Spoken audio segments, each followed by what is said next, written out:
Hey everyone, welcome to another recording of the World's Okayest Mountain Bike Podcast starring Ryan Brown and me, your hosts, Klint and Sylvie, and maybe Kyle Kringle, if he can ever show up.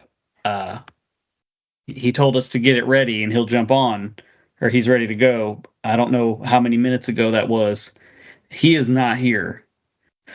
But we were unable to successfully bully Kyle into doing the BT Epic again this year. So, I don't know. Does that downgrade him, Ryan, to like he's half a host? You know? Yeah. We consider him half the man he was last year. He's definitely half. Yeah. Maybe less than half. I mean, I love the guy, but man. Well, Ryan, I don't know if I should tell you this leading up to the Epic, but I feel like you've worked hard enough that you deserve for me not to hold back any useful information that could be useful to you. So I have a theory. Okay.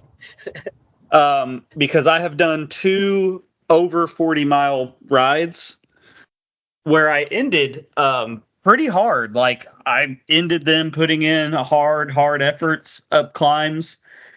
And nice. I have not gotten any leg cramps. Nice. And I'm using less electrolytes than ever. Probably more carbs than ever, but less electrolytes than ever. Well, so it's interesting, and I don't know if I can pinpoint it, but I did a practice ride on Tuesday, did the whole race loop, 52 miles. And I did not cramp either. And I would say my last 10, 12 miles, starting at the Sisters, once I got to the Sisters, was probably my hardest push of the 5 hours and 45 minutes I was riding. And I did not cramp either. And I would say, although I'm still consuming a ton of electrolytes, I'm also consuming a ton more carbs than I ever have. So gotcha. You could be on the track to something. I'm not saying you're wrong. You could be very right. Well, all the thumping in the background that you are hearing right now is, in fact, Kyle Kringle flopping his phone all over creation and looking very bro on camera, I must say. Kyle got him some new glasses, big shields, but they are white framed, everybody. Kyle's wearing white framed glasses. These are my Eli Tomac sunglasses. Kyle, do you have a white helmet? Not yet, but I will.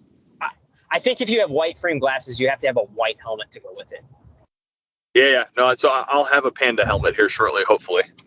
A Panda helmet, okay. Yeah, I don't know why, but I black and white. I always I like black and white with the contrast, heavy black, white accents, and then every now and then a dash of color on it. But yeah, these are my, Lauren got these for my birthday, and I absolutely love them. They're my Eli Tomac sunglasses. Gotcha. Well, we were just discussing I was telling Ryan that I apparently don't get leg cramps anymore, and I'm using less electrolytes than I ever have. But I'm definitely down in the straight carbs. That being said, all right. So, boys, I did a race this past weekend. Go ahead. Hang on, Clint. Hang on. Because before Kyle jumped on, just so you know, Kyle, you've been downgraded. So we just want you to know. Oh, I didn't know I ever had an elevated status to begin with. But what did I get downgraded to? I mean, just it's the fact that you're not doing BT Epic. You're kind of, I don't. What do we want to call it, Clint? What are we going to call it? I don't know. We had so much respect for you last year for doing that. No. So much. No, don't be confused. I was never a BT Epic racer. Y'all bullied me into it last year. And you knew when I did it last year that I had no business doing it when I did it at the time. Now, that's why we had so much respect for you. I'd like to do the BT Epic again, but let's be honest. You guys know me. We all talk about what my day-to-day is like right now. Deciding not to do the BT Epic this year it was probably a good move. And I would have never have been able to dedicate the time that I needed to be as fit as I need to be successful at that race or even survive it. This was a good year for me to throw in the towel in the BT. Well, I will say this. Judging from how my rides have been going this fall, I totally think you can prepare for the BT doing one big ride a week. I don't have that, though. I agree. But Clint, 95% of all of my logged rides I've had this year have involved 2 kids. Well, you're going to have to get up at about 4 a.m. on Saturday mornings and knock that sucker out. And then that's all you need. Once a week, 30, 40-mile ride. Good. Yeah, that's probably it. But I'm jumping in I'm sending my first email before 6 a.m. most days right now. Like some days I'm 4 a.m. I'm 4 a.m. and I'll email 4 to 7 and then take a break and then get back and do it at 8. Yeah, no, most of my days are occupied by that time. And when it comes to Saturday, I'll be honest, man, just straight survival and immune system and a body surviving through the world. Like, I need the extra sleep on Saturdays right now. Okay. Well, getting back on topic here. So last weekend we had a little fun enduro race in Steelville, Missouri, which 9 stages. None of them were very long. I mean, I don't think any of them were a full minute. Maybe one was a minute or more, but personally, I think that's still a race. I mean, how long's a BMX race? Nobody goes, that's not a real race because it's only 30 seconds. The fastest people usually win. Clint, what bike did you ride? I'm curious. I rode my Rain. I rode the Rain. Okay. And that was the right choice. Okay. Because some of those stages did have some very steep spots. Okay. Tire choice, a more aggressive, legit tire was still the right move. Okay.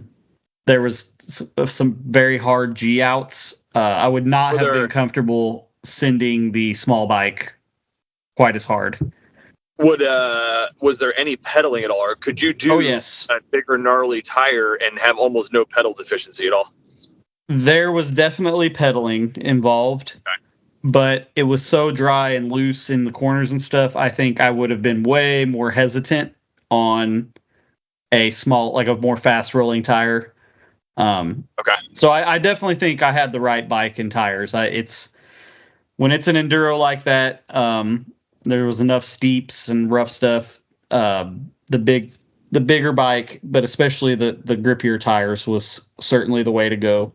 And I realized I just have way more aggression and confidence on it. However, what I wanted to talk about now that we're 8 minutes into the podcast is I'm fully a believer that even when it's more enduro season, that the majority of my training needs to be cross-country rides. This was the first time in a long time I felt racy. And I even pre-rode a little bit Friday and Saturday, none of it on an e-bike. And my legs definitely were not as fresh as they were Friday and Saturday. I could tell on a few stages. But I don't know. I felt good. I felt relatively aggressive. And I think going from riding the little bike and putting in these huge mile days, beyond it helping the fitness is I've gotten pretty comfortable going fast on kind of cross country. Well, they're really more trail tires, but they're definitely not as gummy and soft. That when I do get on the big bike, I feel more invincible than when I'm riding the big bike all the time. I know that's just a mental thing, but there's something to it. Definitely something to it. Well, I think you're feeling the stability of that bike gives you confidence, right? Because you're used to something that's dancing all over the trails because it's lightweight. Yeah. Not the best traction tire. So I think that is a huge part, giving you that confidence to be aggressive. But I also think it has a lot to do with just overall fitness. Your ability to say sprint and then recover quickly is probably maybe better than ever. And I don't know where you're at fitness wise. We've only gotten to ride once together recently, but I would say it's Am I right there? Like, I think it just has a lot to do with your fitness. Like, you're just able to push harder, and because you're not, your brain's already going, I'm fit.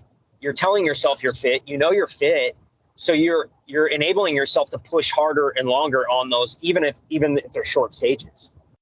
Yeah, I would say I could actually, my legs were getting tired from 3 days of riding, but they were still working, because there was a lot of sprinting. The margins at a race like this are not big enough that you can afford to really coast. If you can pedal, you have to pedal. And I always had something there, which has not been the case at Chubb. Let's see, where did I race? At Chubb, that was not the case. I didn't do Chubb this year. Matson, that was not the case. Different times at Shepherd, that has not been the case. Hey, I don't mean to interrupt. But is this maybe the latest in the year enduro you've ever done too? No, I've done enduros this time of year before, or different races. Now, Ryan, you're right though, because like the enduro season is springtime. Like, I am usually figuring out a new bike in the spring, as well as trying to get my fitness back, what little I had from not riding all winter, essentially. Like, usually I will do a raise trip in the winter, but that's all the riding I do all winter, hardly. You're right. So, yeah, no, that's a good question, though, because the enduro season in Missouri really is a springtime season.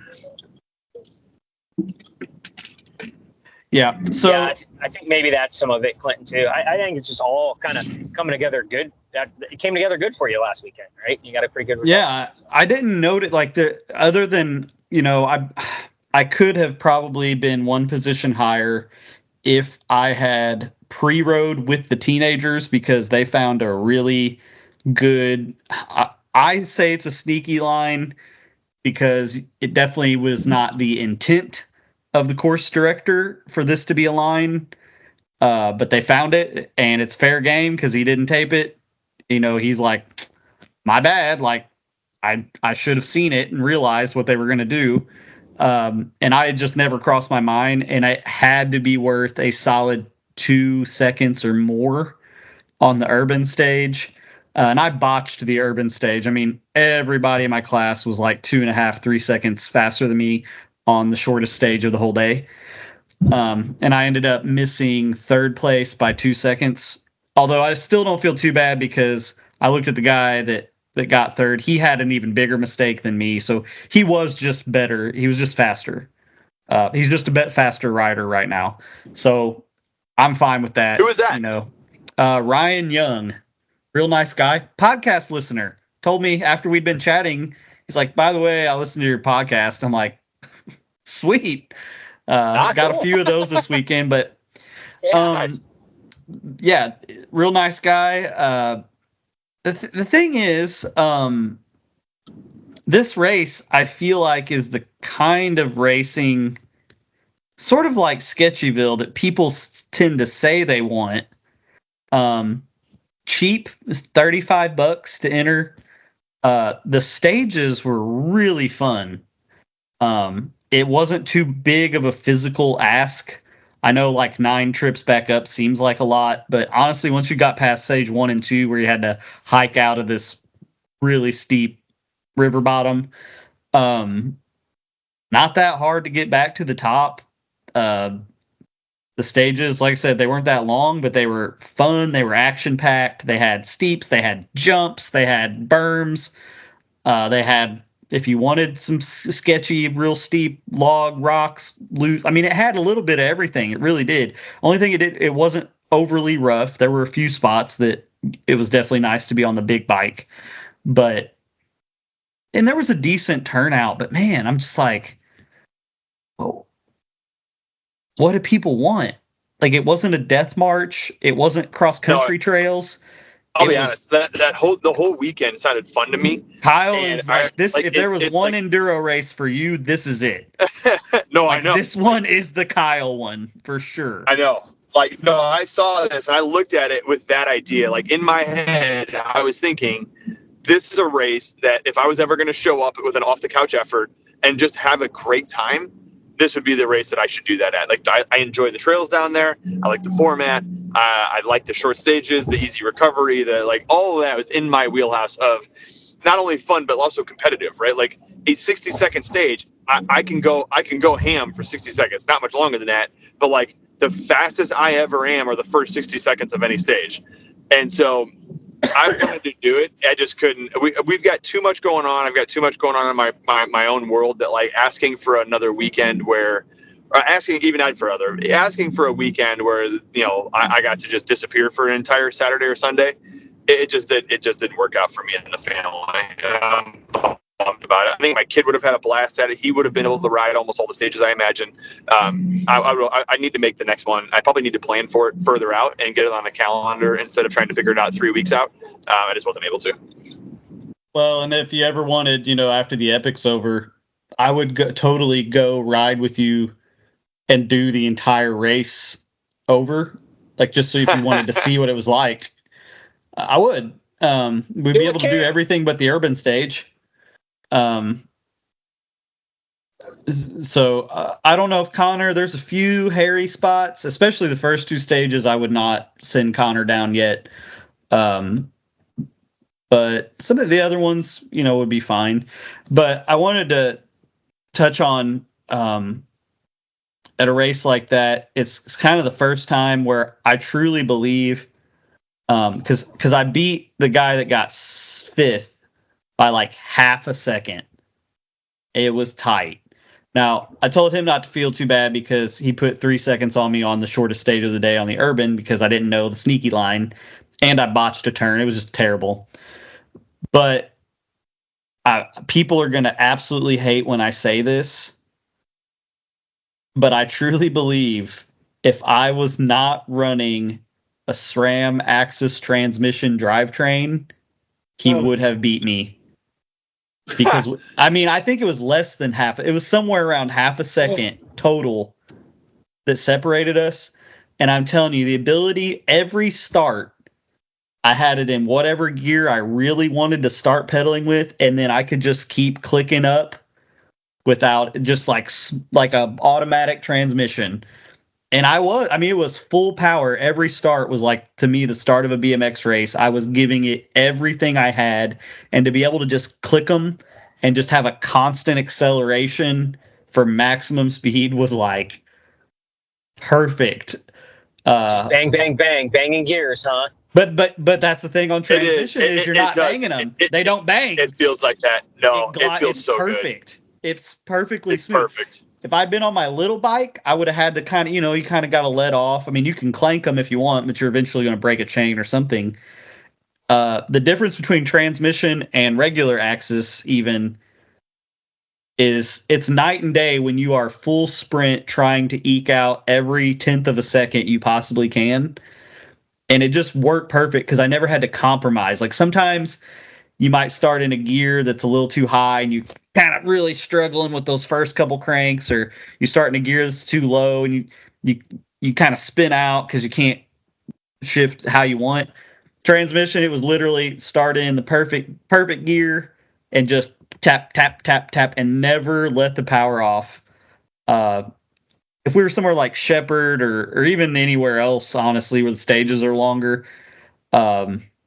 probably wouldn't have be as impactful.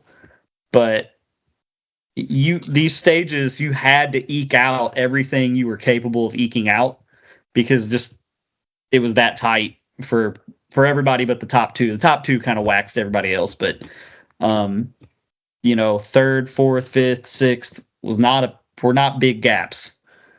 Who was it that won it all? Henry. That's not Hunter. Henry Lee.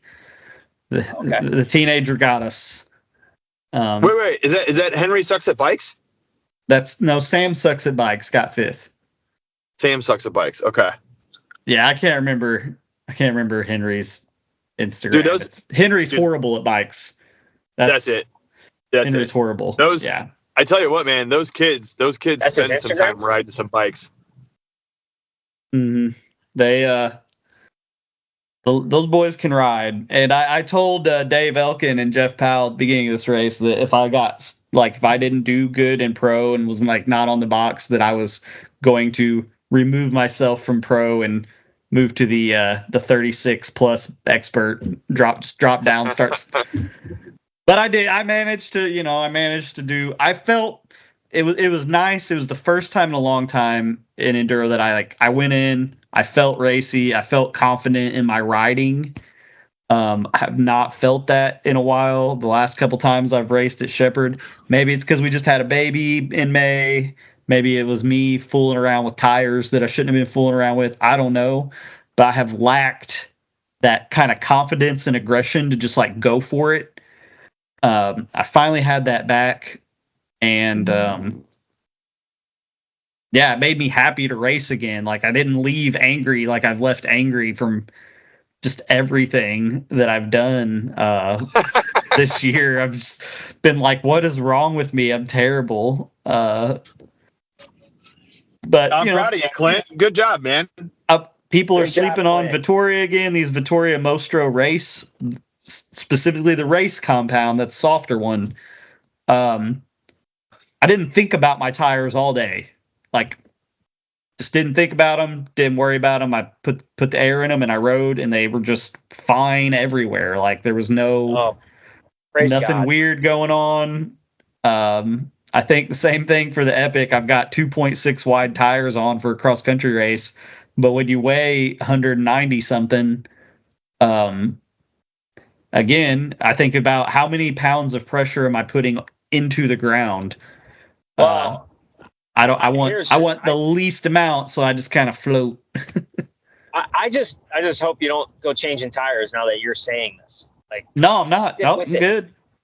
All right. Well, everybody hear that? I have an idea. No, I'm not going to do it this year. Not this year. I want the idea. Okay. No. Yeah, Ryan, just listen. This makes sense. God. Okay. In bike world, especially if you're going down the hill, a lot of times we all if we run different size tires, it's usually a wider front, skinnier back in bicycle world. Now, I think that makes a lot of sense going downhill for different reasons, depending on the terrain. However, when I'm riding my short travel bike and climbing a lot, where's all the weight going? It's going to the back tire. Front tire barely gets any weight until I stand up and put weight into it. And even then, I don't really like the way that 2.6 feels on the front. Sometimes it's a little balloony, a little wiggly.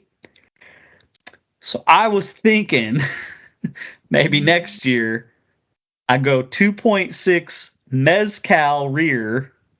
It's very fast rolling tire. Do it in trail casing because I've had good luck with that. With a 2.4 Mezcal race front to save the weight. Oh. Do fatter in the back because I still think that will help even the pressure. I still won't sink as much. I think that would be a fast rolling, lightweight way to go. That I know that's not the convention for bicycles. Everybody either does the same front and rear or they do wider in the front. But in my mind, it makes a lot of sense. And I actually remember, this is back when I first started mountain biking, probably 2017, 2018, reading a bike review from a guy in Great Britain. In Great Britain, it rains all the time. They ride a lot of mud. And I don't know if this is still the case, but back then, apparently it was very common in Great Britain to have a wider rear tire and a skinnier front, so that when you were pedaling, climbing, you kind of didn't sink into the mud as much, but you still wanted a skinnier front that going downhill would dig in and dig through the mud and have more of a positive feeling. And the back would be more floaty for rolling resistance, climbing up and all that kind of stuff. Makes sense to me. Makes sense. Well, I mean, that's how dirt bikes and motorcycles have been forever. Yeah, nobody cares about that. Yeah. Right, they're rear-wheel drive, just like our bicycles are. I mean that tracks. But why not just do a 2.6 front as well? Run like 18 psi. Because here's why. Because the rollover benefit of having a slightly larger diameter front tire is real. I ran a 29 by 3 tire and I loved it. Some of my best climbs, some of my PRs I have right now are still on a 29 by 3 tire on climbs. I agree. Here's the main reason why is the number one reason why is I can still run like a cross country race casing on the front and save, I don't know, 150, 200 grams. That'd be the first thing. And the second thing is 2.4 is still plenty wide, and it might have more of that planted, like more of that dig through feeling going down the hill when I actually have a little weight on the front. Because pedaling and especially climbing, I mean, I basically have no weight on the front, so I don't really need that extra rollover because it's not slamming into stuff anyway. Wait, so you'd go to a XC race casing on the front too? Yeah, I think that'd be fine. I've never done anything bad to a front, regardless of casing. Hardly. It's the same tread. Ryan will object to that. Well, it's the same. It's the same tread and the same compound on the knobbies. It's just saving 150, 200 grams of weight. Yeah, but you know what? You can't win if you can't finish. I'll tell you that from a personal experience. All right. Have you been ripping front tires? Ryan bailed me out of ripping a front tire. I hiked Kyle out of the woods for it. A front? Wow. Okay. Yeah, that was a front because I replaced the rear and went to a grid trail rear tire. And I was going to try to keep the race cross country front tire for the exact same reasons you're discussing, and I didn't make it 4 miles into a ride. I ripped that thing open from rim to tread 5 miles in. I hiked out 3 before Ryan came and got me for the last 2 so I could roll out. Oh, so I could go 2.35 front in the trail casing. Well, that's what I was thinking you were going to say originally, and then you said race casing. I'm like, ooh. I was going to do 2.4 race casing. What are you running for BT Epic? We're now 15 minutes into a tire discussion that we promised we wouldn't do. But both you guys, BT Epic is a week away, week and a half away, not even. It's 8 days away. What are you showing up to race day with your bike set up as tire-wise? Okay, I'm running double Vittoria 2.6 trail Agaros, which I raced at Council Bluff. I've done probably 120 miles at Berryman or more, 130 miles at Berryman on them, and I have not gotten any punctures, so fingers crossed that we're good. Okay. I'm running 2.4 ground control T7s, trail casings. Okay. Front and rear. Honestly, Ryan and I they're very similar tires and how they feel and stuff. Okay. So mine are just a little wider.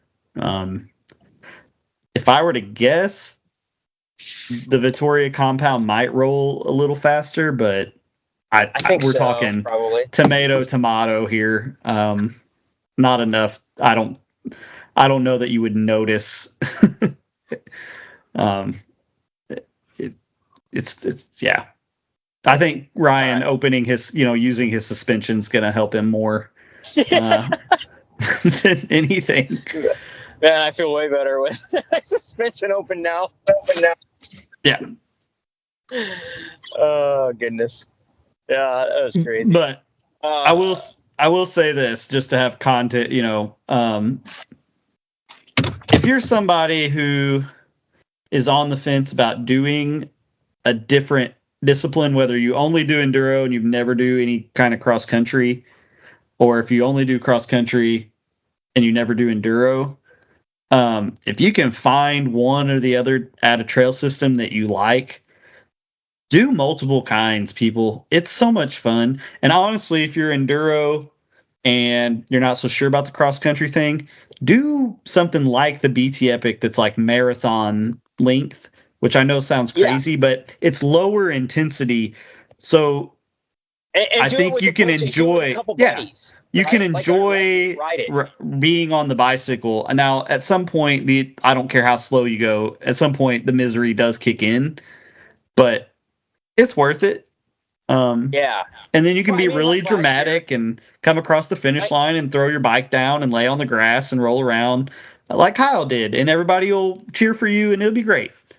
Well, like last year, our friend Eric Thomas and a couple of his buddies, they did it, and everybody said, like, kept hearing these guys, 3 or 4 of them, just hooting and hollering down the hills. Like, they were just having fun, stopping and having grilled cheese. They didn't care how long it took them. And yeah, there was points where they were miserable and hungry or whatever it was. But like, I know if you ask all those guys, like, yeah, I'll do it again. Like, yeah, they had a blast doing it. So, whoa, Kyle is blowing us out here. Sorry, Ryan. Oh, sorry. And all of those guys that were just lollygagging, having fun with their buddies, doing whiskey shots and eating grilled cheese, they were all still faster than me, suffering. But you did it, Kyle. I'm really pumped. My old man, 60, he's going to be 68 this Sunday, this coming Sunday. And he's doing BT Epic. He's been training his butt off for it. Last week we were camping down at Bass at the race site, and I took him out and I absolutely punished him and destroyed him. And he's been riding this week. He's done 2 rides already this week, and he's told me he feels better than ever. He's pumped about it. So, like, I just think that's part of it too, is just getting somebody in it that you like riding with or whatever, that you think what's gonna, like, just tell them, just do it. Who cares how long it takes you? Just go do it and have fun, and eventually you may get the fire to go, oh, I want to get faster, but your first time out, just come out and have a good time. It's a great event. The after party is a great time. You get to hang out with people who are like-minded and like the same things you do. It's an awesome time. Okay. I'm very much looking forward to the after party. It's going to be great. I'll be there at 9. I will be doing 12-ounce curls most of the day if I can help it, and I will see you guys at the finish. No, here's what you're going to do, Kyle. Here's what you're going to do since you're not racing. You're going to come to different checkpoints and cheer us on and, like, be there. You know what I'm saying? Like, the course now. You can look it up on Trail Forks if you don't. We better see you at more places than just the campground. Like, you better be at Berryman. I want to see you there. You really should probably be at Brazil Creek, then Berryman, then at Whiskey Ridge, then at the gravel road intersection when you're headed back toward Bass, then back at Bass at the campground. I could get you an e-bike. I could get you an e-bike, and you could ride all that at 20 miles an hour on turbo and still not run out of battery. No, just zip around. As fun as that sounds, and some year I might do that. That sounds excellent. I will be enjoying a day camping at the beautiful Bass River Resort with my family. I do plan on catching you guys at one of the checkpoints, but this is the only weekend of the year that me and my family are going to get to camp together. So I'll have me, my 8-year-old, my 4-year-old, and my wife. And so we'll be adventuring around the campsite, throwing rocks in the creek, enjoying all the things that there is to enjoy down there in that part of the world at that time of the year. I plan on catching you at least at one checkpoint. If it makes the most sense for that to be Berryman, I'm down. If it makes the most sense for that to be Bass or it would be Whiskey Ridge, I'm down for that too. But let me know. I would have to know rough time expectancies, and then I'll be honest, I need pin drops. Like, I don't get to that part of the world enough to formally understand where to go. Well, Berryman would make the most sense because it's a short drive from Bass in your car. Yep. You can take your kids. There'll be a lot of people there hanging out and kids playing. That's where I've caught you guys before. So I mean, I know where to get to that one. I know how to get to that one. So I would definitely planning on doing that. You'll just have to let me know what time you expect to be there, because I'm going to try to leave my house at 7-ish. The goal would be to make race start. I don't think we're going to make race start. We probably won't make it there before 9. Okay, Ryan, what's your time to Berryman Campground, do you think?